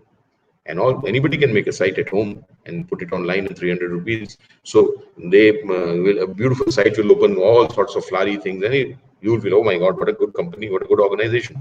We want to honor you for a cyber security award. You've done a lot of work in it. If I get tempted, I don't even think that how are they choosing me? I don't even know them. I have never even contacted them. I have never even applied for any award or reward. If I get tempted and feel, oh my God, dekha, now US, forget it, I'm international level, of Indian level is also gone. Let's get tempted. Once you get tempted, then you start giving money. And let me tell you one more thing, friends. If you feel the people who get trapped in these kind of attacks are all maybe little uneducated type, little unaware type, and they are only the ones who get caught in it, you think again. Because most of the people who get trapped in this are top businessmen, top bankers, top scientists, people of great intellect and great achievement. They are the ones who get more trapped. I've seen thousands of such cases. The one teacher in Indore, a very good school, she got an offer and she went to Ahmedabad in a very big university, big promotion. In 6 months, she gets an email saying that we have seen your resume, your work is excellent, we want to offer you a job in US. And she got trapped. Never even thought why. Why? I have not even applied. I have not done anything. Why should they want me? And then, so intelligent, professor. So anybody, it can happen to anyone. So don't even think it cannot be you. If you are smarter than the rest, then you are the biggest target. This I can tell you. Okay. So this is how they do it, and they will never ask for big amount. They will ask for small amounts. If in this kind of attacks, they will never ask for a big amount. If suppose somebody says, okay, this is their job offer, oh, give us 2 lakh. Nobody will give. Bigger the amount, the more the doubts and the more the apprehension. You will think twice. But small amount, 2,000, 5,000, you will send. Let us see what happens. So they will ask for registration fees, transfer fee, handling fees, whatever they will do. They'll keep asking for small amount, and you'll keep giving. And one time will come when the amount will become pretty big. Then you say, my God, I have got nothing in return, I'm only giving. Then you ask 1 or 2 questions, and then they will stop communicating. They know that now we have had enough, we are not going to get anything more. So then they will stop communicating. Then you can keep trying to find them. Digital footprints are there, as I told you, they will trace them, you will track them. But suppose somebody is sitting in Nigeria and doing it, you have no hope of getting anything. Even if they're in India, I was just doing a webinar because I told you, I get reports from all over India. People contact me with all problems, so I know what is happening in India as a whole. What type of problems? What are the people's reactions? What are the actions that security forces are taking? One lady, a few days back, I was doing a session for Amity University in Ranchi, Jharkhand. So one lady professor called me after that. She had been tricked ATM payments and all that like that. 1.5 lakh rupees she gave. And then she also did a lot of groundwork, and she got hold of some numbers from them and all, and gave it to the police. The police even got the gang, but she got no money. So I'm telling you, better not get trapped in this.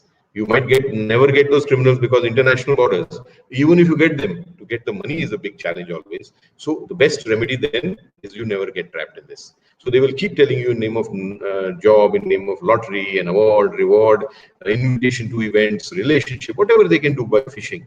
And knowing something about you, the more, the better for them. And then trying to trap you. And people do get trapped. So in this, they get the cash. Next, the fourth type of phishing is called wishing. Wishing is phishing through a phone call, voice call. So wishing. And this is the biggest attack in today's time of COVID, at least in our areas. I don't know in Shillong what is the situation of lockdown and what. I have no idea, but in Indore, very bad the situation is. So it is still like a curfew type of lockdown.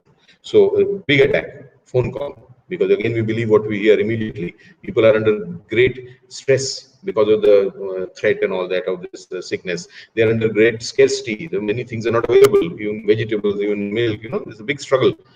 So in these times, these attacks become very common. I'll deliver liquor to you. I'll deliver vegetables to you. You give this money, people get trapped. And even scaring people. So then they will phone you. They will take your username, password, OTP, credit card number, CVV, expiry date. They will tell everything. People will tell, and absolutely regularly people will tell, and they do it so smartly that you will never be able to even make out the difference. Okay. So wishing is phishing by voice call. Next. And this is called smishing. Smishing is, of course, through SMS. And same way, they take your username and password and everything. The 5 ways of phishing. 1, phishing attack to send a virus to your device. 2nd, phishing attack to take you to a fake site. 3rd, phishing attack by temptation directly at you so that you give the money yourself. 4th, wishing, voice call. 5th, phishing, SMS. Now you know the 5 ways. This is how it is done. You better take care in all the five. Think all these 5 ways are there for phishing, which is very insidious attack. Now, what is the remedy? The remedy is only one. According to me, my suggestion to you, one remedy for all these problems. What is that remedy? That remedy is make it a point, make it a habit, and every time in the virtual world, no contact with the unknown. That is the best remedy for a phishing attack. No contact with unknown, I mean to say, you will not give any information or any communication with anybody who calls you, who you don't know. No friend request you'll accept from an unknown person. No download attachment from an unknown source email. No pressing of links in unknown source email or SMS. No contact. That has to be your base. You might lose one or two genuine offers, which I don't believe will be genuine, but you will be saved from a very bad situation which may have occurred. So no contact means no contact, and no contact means every time no contact. As I told you, no phone call, no friend request, no attachment download, no link pressing, unknown source, nothing. Best remedy. But there is a second part. I told you spoofing. It's possible that they will show you something and it will be actually something else. They will pretend something on phone so nicely that you will feel, ye to my insurance company. Yes, my car's insurance has expired, so this has to be done. You know, they will take you in your web. So if you don't know, no contact. If it appears to be known, you have to verify. You must verify, friends. You cannot take things for granted because it can be spoofed. Everything, my profile can also be spoofed on Facebook. So first is no contact, and second, even if it appears right, just verify. Because see, I told you, not locking the house, you're doing something. For security, you have to do something. Real world, you do something. In virtual world also, you must do something. It cannot be taken for granted. So first, my friends, no contact with unknown. If it's unknown, no way. If it is known, appearing to be known, maybe verify. Suppose you get a friend request from my profile. You don't know me, suppose? Leave it, delete it. I may be appearing, whatever. But if you know me, then you may be having some other way to contact me except Facebook. Phone me and say, Mr. Kapoor, have you sent me a friend request? I'll say yes. Okay, your wish. But if I say no, then it's finished. Same with your bank. If it appears your card is blocked, this is done. Phone your bank, find out the number. Talk to the section which deals with it. Find out, this is my account number. Have you sent me a SMS? My card has been blocked. They may say no. That's the end of the matter. So verify. First, no contact. Second, verification. If you do these things, you will be definitely safe from phishing to a large extent. But if you don't do these things, then you are open to attack anytime, any day. Okay. Next. The second group of crime I want to talk to you about is related to social media. Okay. Social media is, I am not against social media at all. But social media is actually a very, very big benefit for the world, for the citizens.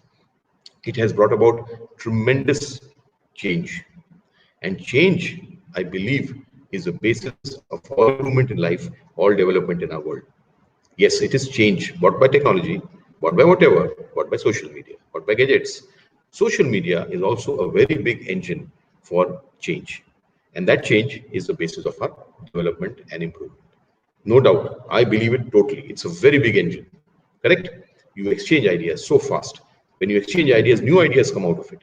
When new ideas come out, you implement them. When you see the implementation, there's feedback so fast. Social media, there is course correction, there's improvement, re-implementation, so many things. That's how change comes. But it is very good. You must use it for good. But everything in the world which has good part also has some bad part. You cannot deny that. So our motto should be accept the good and protect yourself from the bad. So good, you do whatever you want. Do the good as much as you want because it is good. But these are the 4 things which I have identified as some things which are not good. So you should protect yourself from that. First thing, please, next slide. First thing is overuse of social media. This you must understand yourself. I don't have to tell you. Overuse is leading to a lot of problem, mental problem, physical problems, watery eyes, backaches, spondylosis, violent behavior, conflict in relationships, suicides, depressions, everything is happening as a result of overuse of social media. Because as you know, everything, even if it's a good thing, done in excess is not very good. Even if you sleep too much, it's not good. If you eat too much, it's not good. If you exercise too much, also, it's not good. So social media is maybe very good, but if you do it too much, it is not good. So please prevent from doing excess, because now you are in lockdown. So a lot of time people are spending on social media, even more than before. And even if that more originally it was too much, then even now it is too much. So you must limit your time use in this. This is just an advice. It is very important though. Next, the second thing in social media is social media fake news is a problem. You must understand it and must accept it and must then do something about it. Not all content on social media, I'm talking only news. The news content on social media, research has shown 70% of it may be fake or false. Fake means it is shown more than it is, and false means totally untrue. So 70% news content on social media may be fake or false. And if you start, as you see now, we believe what we see. So if you start believing whatever you are shown on social media news content and making opinions and taking actions and reactions and all that, you're going to do a very big mistake. You keep it in your mind. They do all sorts of things, They will show content from some other country or region as a thing of your area. People get excited and very horrified. Oh my God, this is happening. And because you've seen it, you don't even bother what it is from, where it is coming from. Don't even use your common sense. They will show you content from some other era, 10 years back. Again, the effect same. People get so excited and upset. Then they will also morph things. Morphing is also possible. You know it. Modification of digital content, photographs, videos, very easy to do. Nowadays, things have come, deep fakes. You must have heard about that also. So they morph it. 2-3 photographs, they will join and they will make it as one. And you feel, hey, I saw, okay, this has happened. Oh my God, I must go out. I must fight. So these are the things which you have to be very careful about. Fake news is possible and very easily doable. 70% may be fake. So please use your common sense and verify. Verify. That's very important. Then do something if you have to. Otherwise, just take it as something which you have read and move forward, or seen and move forward. But if you want to do something about it, then you must verify. And verified, then you can make a choice.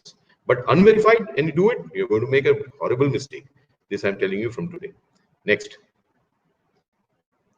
And social media, through fake news and all other activities on it, they can very easily do panic and fear mongering. Very easy. Because I'm telling you, it is live media. Or different types of media. There was newspapers, then they gave electronic media, and now has come social media. Newspapers, what those people wanted to show you once a day. Electronic media, again, what those people wanted to show you many times a day. And now social media, what you want to know and all the time in the day is even more, maybe very good for awareness and alertness, but it's also very dangerous for fear mongering and panic mongering, right? And why do they do it? It's very easy to do through social media. Any video, any photo, people get all type of excited. And humans are known for their rational response to situations. But when they come under fear and panic, their response is irrational. And that is what they want, these kind of elements, that your response is not rational, it is irrational. So you have to protect yourself, because again, nobody is going to come and tell you this social media content is fake and false.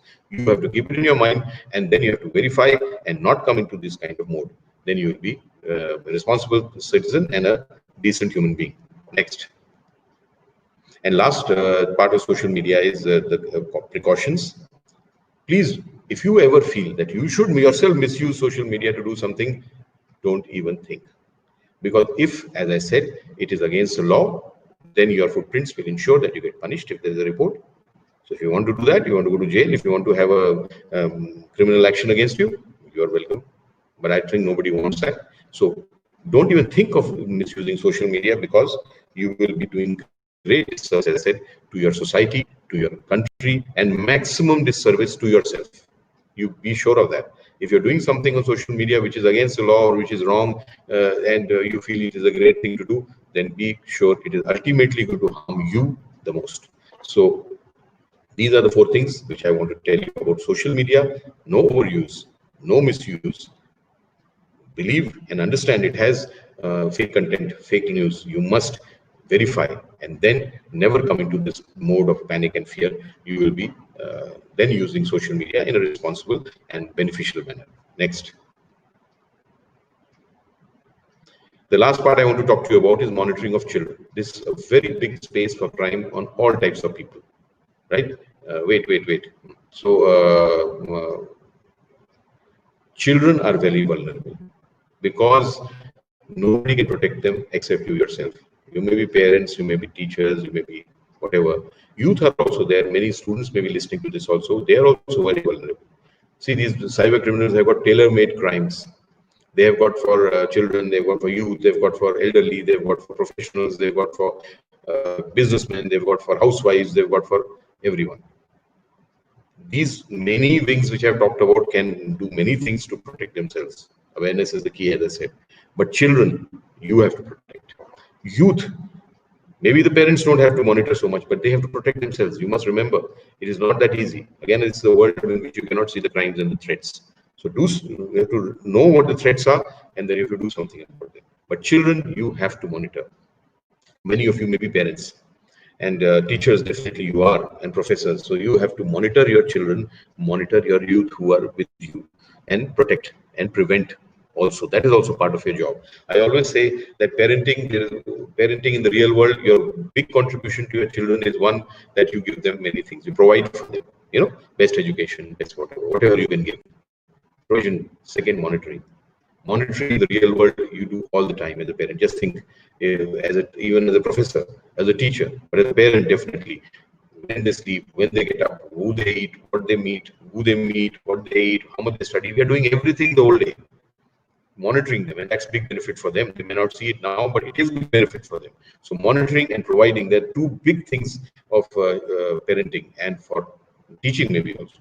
But in the virtual world, where you're spending half the life your children are spending, and your youth are spending, and maybe even more, half their life, what monitoring are you doing? I'm sure it's 0%. Zero. I've told you I go all over the country. I know the situation, and because of that, there are three reasons for that this is happening, that you're not monitoring. First is, you believe the children know more than you. Knowledge is a problem. Your children, your youth know more than you about the cyber world, cyberspace, than you yourself. It is a problem. When they know more than you, then what are you going to tell them? They are going to tell you. So knowledge is the problem. One. Second is time. Nobody has time in today's world. Everyone is very busy, aren't they? That even in lockdown, when you are at home, you don't have time. There's a Peter's principle. You must have heard it. Peter's principle says work expands to fill the time available. So work will always expand. So even if you have nothing to do, you will have no time. So don't make that the excuse. Time should be there to monitor your children online. And third is, we don't have the interest, because we feel the child is fine, is sitting in front of us doing a computer device. So what? It's okay. At least it's safe, because we are thinking from the physical point of view, physical world point of view. In the virtual world, as I said, so many dangers, so many pitfalls. You cannot even see them, and the children are totally innocent, and they will be the biggest. They will be badly affected and the easiest targets. So you have to monitor them. Please do it. There are many ways which you can talk about, and if you want, I can tell you later. But you must do it. Otherwise, you are doing disservice to your next generation. Anyway, monitoring children. Many things are there. Many crimes are occurring for children. I have selected three you must be careful about. Let's talk about them. First is online gaming. Next, please. Online gaming sounds like a game. Child is playing a game. Good, yeah. Playing is good. But no, this is not a game. This is online gaming. This is not the same thing as games that you play in the real world. Tennis and badminton and football, and they're very good, yeah. But this is not that. This is online gaming. And this WHO has classified online gaming today, over gaming, as a mental disorder. It has gone beyond addiction. Now it is a disease. So if the child is doing too much gaming, it is in the category of a mental disorder. So you have to prevent your children from becoming sick, don't you? So you have to monitor, because there are such violent games. There's such violent content games that this is leading to great problem for children. They stop eating, they stop studying, they go into depression, they suicidal tendencies, violent behavior, all sides of things are coming. I was just reading in the newspaper a few days back in Vietnam. There's a case where an 80-year-old grandmother was murdered by her 15-year-old grandson because she didn't give him probably $6 for playing some online game. So this is a threat, children, 15-year-old child, can he understand anything? Most probably not. So you have to see this gaming part, how much they're playing, fix the time, and second, what they're playing, not violent games. You have to prohibit it. Otherwise, it will have serious and bad repercussions on the child's mind and future. Next problem which you have to deal with is online bullying. It's also called cyberbullying, and this is also a very, very bad crime. It is insidious again. You can't see the effects. Child will never tell you that he or she is suffering this till it's too late. And again, permanent damage. I have seen many cases of this. The children in normal bullying also stop eating, stop studying, stop going out of the house, lose confidence, go into depression, say suicide. They lose their whole future. And bullying itself is very dangerous, but when you add technology to it, it becomes even more dangerous. Cyberbullying. And why? There are three reasons. I told him I keep going across India. When I go, I used to talk to students and schools and colleges, ask them what is the problem in bullying and ragging? What is the main problem? They used to say that so the main problem is that when others hear it, when others see it, it's even worse. Yes, it multiplies. So cyberbullying even worse. Real world bullying, if some child is bullying another child, 2-3 people might hear. But cyberbullying, first reason why it's so bad, it spreads faster. You press one button, the whole school may come to know of it. See the effect, thousands times more. Second, it has a wider audience. Everyone is there. You can tell everyone. Wider audience, spreads faster. And third is it follows children home. 24 hours. Real life, real time bullying only in school, campus, maybe in college. When you come home, you're okay. Here, as I told, children come and they go online. So it is a 24-hour thing. So it is even worse. It is, I think, worst kind of crime committed on children. I've seen many children being suffering and losing their whole future. Just now, there's an Indian Institute of Management. There's one, I guess, in Shillong also. There's one IIM in Indore also. There, one girl came with her parents to meet me. She's a college student, not even a child. She was a gold medalist, excellent student, but she was being cyberbullied. YouTube made this, that, obscene posts and everything. She was so disturbed. She had stopped studying. She had stopped doing everything. Her parents got her to me in time. Luckily, we traced and tracked that footprints, as I said. Who did it turn out to be? Her best friend. She's a girl who was doing it. Then they got her, told her, this is what we have. Now you decide. You want to send her to jail? You want to talk to her and finish it? You can talk and counsel. She chose the second way, but now she's fine. But if she had not come in time, she's a college student, postgraduate. Then if she had not come in time, she would have been permanently damaged. This is a very bad crime. You must check it. You must monitor it. I believe that, see, who does it? Another child does it to another child. Another youth does it just for their fun and entertainment. So I believe that no child, even if it's a child, has a right to spoil the life of another child for his entertainment. Such children should be punished, legally punished. And such school and college authorities should also be punished because they are abetting such kind of crime if they know it and not doing anything. Okay. So you must see, I told you the children will not tell you. You might share a screen with them. There are so many softwares. You might become on the friend list of Facebook. Do something. You must know what they are up to on cyberspace and then protect them, because that is part of monitoring and that's part of your job. Next. The last type of crime, online bullying, I'll just tell you one thing. For the children, for the youth who are here, what to do to protect and prevent it on you. Protect yourself. First is, best response is no response. Don't respond to the bully. If somebody is bullying you in cyberspace, do not go down to his level and start the same thing, because that's the worst response. Best is no response. Second is block the bully. Block him or her. Unfriend. Do something so that you break contact. Third is save evidence. When the bullying was going on, you must save that evidence. Take a screenshot, download that video, whatever they have made, and save it, because it can be useful later. So save evidence is third. Fourth is talk to an adult. Talk to your teacher, professor, talk to your parent, talk to someone. That is the problem. You have the evidence, you have blocked the bully, you have not responded ever. And after that, talking to someone, fifth is make a report if necessary. Get that bully punished. You must do it. So this is how to go about it, and you should also all ensure that. Next, please. The last type of crime. Arjun, next. Anyway, till it comes, I'll just tell you the last third type of crime which I want to talk to you against children. It's called online grooming. Grooming means to make somebody ready. So grooming online is happening a lot. Again, we don't know anything about it because children will not tell. I have always seen that there are two characteristics of children which are very specific. One is that children are very innocent. They will try everything. Adventurous, they will try everything. Innocent, they will not know what to do with it. And once they tried, okay. So very easy to trap, very easy to because they don't understand many things. So online grooming is done. Grooming is making somebody ready. These people, there are many ways. One way is this: they're middle-aged people. They will make profile the age of the youngster, and they will make friends. And after that, they will start sharing some secrets. And the child is innocent, child is adventurous. He will or she will tell many things. Oh, I also have this secret. And once they know the secrets, then they'll blackmail that child. That okay, you told me, I'll tell your parents. I will tell your school. Now you send me their photographs obscene. Now you do this. It is horrible. It starts from grooming. It goes into bullying. It goes into even pedophilia. So it is very, very bad crime, and children again very badly affected. And they they don't know what to do about it. Only we as adults can help them. So you must monitor your children. There's a case, very infamous case of Amanda Todd.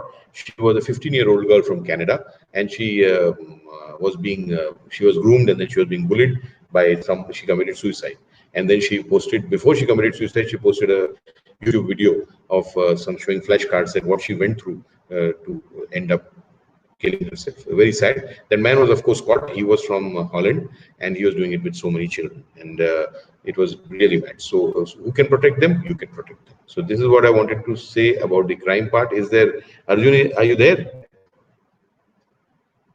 Anyway, so maybe he's not there. I think the rest of the people are there. So I will tell you quickly the after this, the 5 key points that I want to communicate to you. All this you have heard, you might remember. Very good. Even if you don't remember these 5 mantras. They will help you for cybersecurity. The first mantra is you should always have a mindset of safety and security.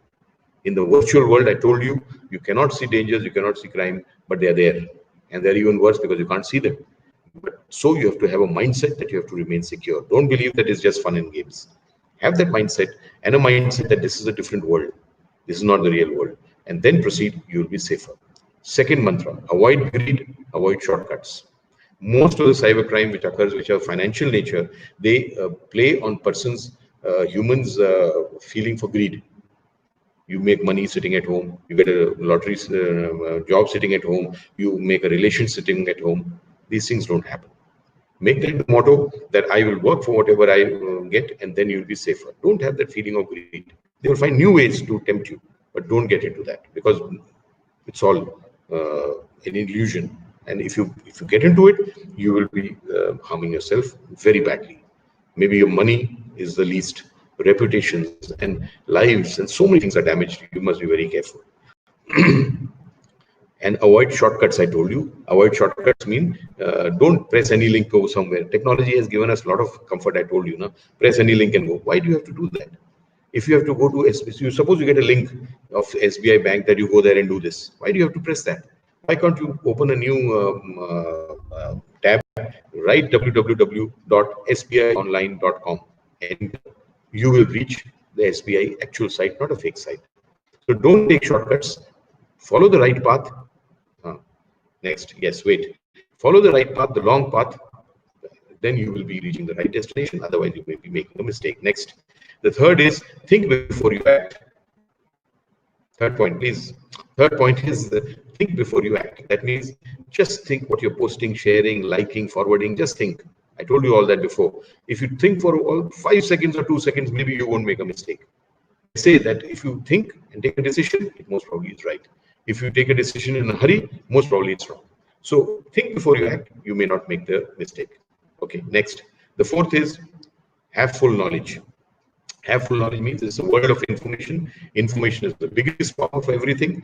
Security also is the biggest power. So keep full information, keep it with you, and then use it, and use it every time. You will be more secure. Last, fifth, this is in cyberspace. Please do not trust anything blindly. You are basically interacting with nothing but a screen. What do you have in front of you? A screen. There is no person. There is no situation. There is no circumstance. Nothing. Only a screen which you are interacting with. So on this screen, you can be made to see anything and made to hear anything. And if you start believing whatever you see and believe this is the gospel truth, you're going to make a mistake and get into some problem. So these are the 5 mantras. Please remember them and implement them, then you will be safer. Next, please. I have my Facebook page because I write a lot. I do a lot of research. I do a lot of publishing, you know it, and a lot of columns, everything. I put information on this. Please come on this page, like this page. Once you like it and your updates are on, next time I write something or post something, you will get it. When you get it in your feed, read it. As I said, information is power. You will be benefited. And if you don't have time, don't read it this time. Read it next time. But at least you will have access to good quality security, cyber security information. This is my phone number and my email ID. If you have any issues, as I told you, many people contact me. If I have any advice to give them, I will give them. And if I can help, because I am in this region, that area, I'm not there. But if I can give you some advice or some help, I will be only too happy to guide you. So that is what it is. If you need any sessions, if you want to organize, next time when the lockdown is over, we can meet in Shillong, something like that, you can contact me on this address. So that's all I have to say about my content. And now Arjun and the organizers can take over. If you have any questions, please ask. Otherwise, we can end.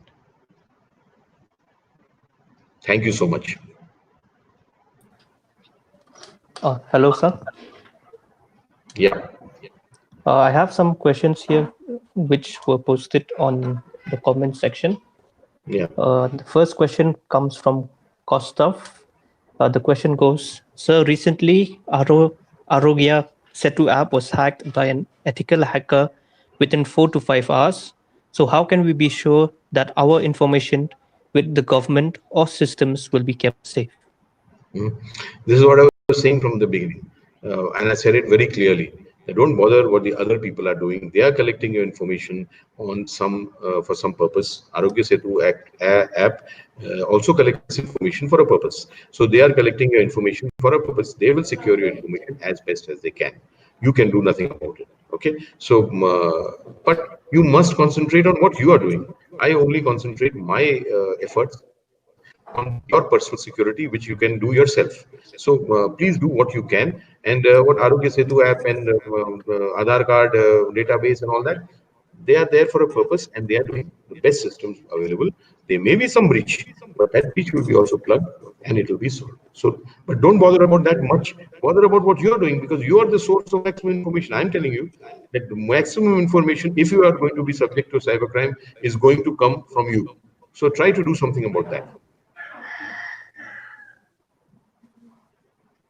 Yeah, next.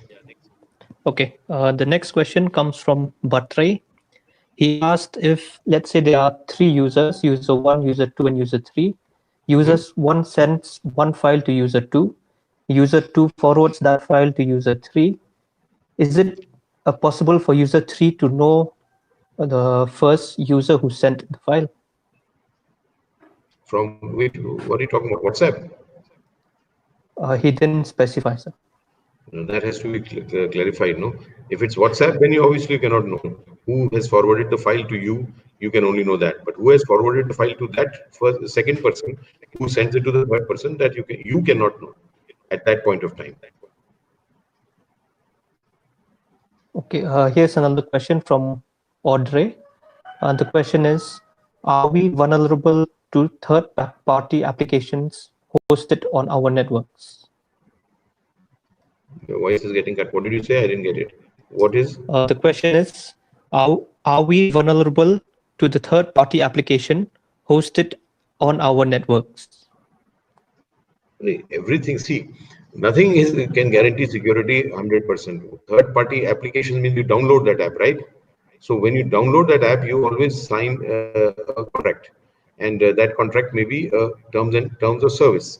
Then you must, if you are so concerned about your security through an app, then try to read those terms of service if you ever have the time.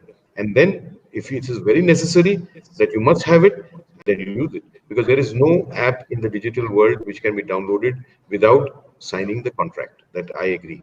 No account can be created without, again, I agree, that contract. So what does that contract say? We never read. So if you, my advice to you only can be, see, anything can be insecure. There are cases when games or apps hosted on Play Store and iStore have been found to have viruses in it. So that is also no guarantee. So you must only use those apps and only make accounts in those sites which are absolutely necessary. Don't do this general kind of app download and your device is full of apps and full of accounts you've created. You should avoid that. Only those which are necessary, use it, but then you cannot guarantee 100% safety anywhere. I would recommend you please get your device scanned every 6 months and find any kind of malware which may be there and get it removed if it is there. So make that a habit, that if you are using a lot of apps and if you're making a lot of accounts, to get your device scanned once in 6 months at least, so that you have that problem removed if you have it in the first place. Okay, so this will be the last question. It comes sort of. He asked, how do these cyber criminals choose their victims? Oh, I told you, one is random attack on random email IDs and all that, phishing attacks and all that. That's a random attack, and that there is no particular choice. Second is, the more information they have about us, then they attack you individually. And I told you before also, those people who are a little more active, who are more smart, who post a lot of information, that information is always the basis of your crime on you. So they will choose either randomly or they will choose particularly, and that particularly also is not that they will always succeed. I told you the success rate in phishing is 8 out of 1 million random emails. So even in the particular attacks, when they choose you as a person, then it will be out of some hatred or some jealousy or some feeling of victory, that this person I will succeed in trapping. They have their own calculation. There's some many cases. I told you that girl's case who was being attacked and bullied by her own best friend out of some jealousy. So there are emotions, there are many things. There is no particular thing which you can identify that this is why they do it. It is very general and depends on the criminal himself or herself.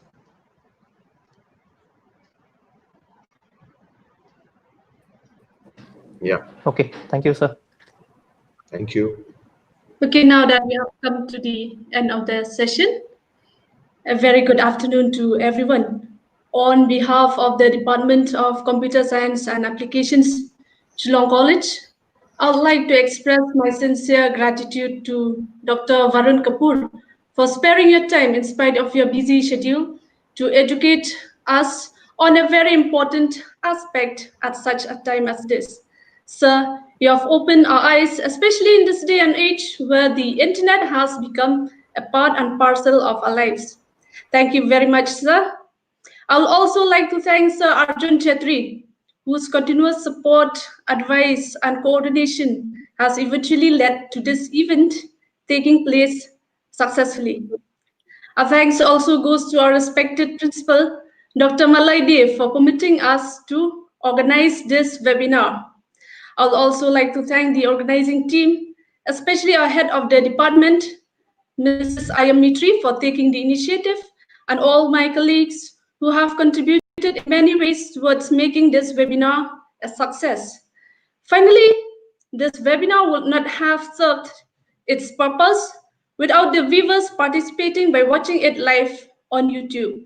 A big thank you to those who have joined us through various social media platforms like Facebook, WhatsApp, and Instagram. So once again, thank you everyone and have a wonderful day ahead.